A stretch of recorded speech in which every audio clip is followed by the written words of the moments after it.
Wise news, খবরের সত্যাসত্য 24 ঘন্টা।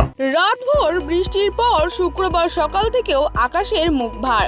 ইতিমধ্যেই পরিস্থিতি অনুকূল হওয়ার আগামী 72 ঘন্টার মধ্যে বাংলায় মৌসুমী বায়ু প্রবেশের সম্ভাবনা রয়েছে। তারই জেরে চলছে প্রাক বর্ষার বৃষ্টি। হাওয়া অফিস জানিয়েছে উত্তরপ্রদেশ থেকে বাংলাদেশ পর্যন্ত ঘূর্ণবাত রয়েছে, যা গাঙ্গেয় পশ্চিমবঙ্গের ওপর দিয়ে বয়ে গেছে।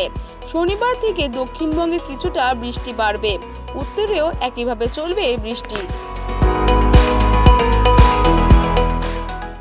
আগামী 24 ঘন্টায় দক্ষিণের কেরল, তামিলনাড়ুর সঙ্গে নাগাল্যান্ড, মণিপুর, মিজোরাম, ত্রিপুরা, আসাম, মেঘালয়, অরুণাচল প্রদেশ মৌসুমী বায়ু ঢুকে পড়বে। রবিবারের মধ্যে বর্ষা আসছে উত্তরবঙ্গে। ইতিমধ্যে শুরু হয়েছে বৃষ্টি।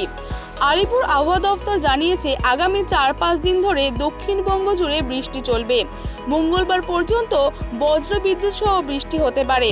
সপ্তাহান্তে বাড়বে বৃষ্টি। উপকূলের কয়েকটি জেলায় 50 কিলোমিটার গতিবেগে দমকা ঝড়ো হাওয়া বইতে পারে।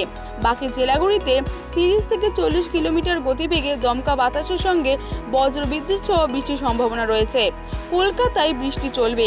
আগামী 4-5 দিন তিলোত্তমা বজ্রবিদ্যুৎ সহ বৃষ্টির সম্ভাবনা রয়েছে। ভোটের শেষ দফা এবং গণনার দিনও কলকাতায় বৃষ্টি হতে পারে।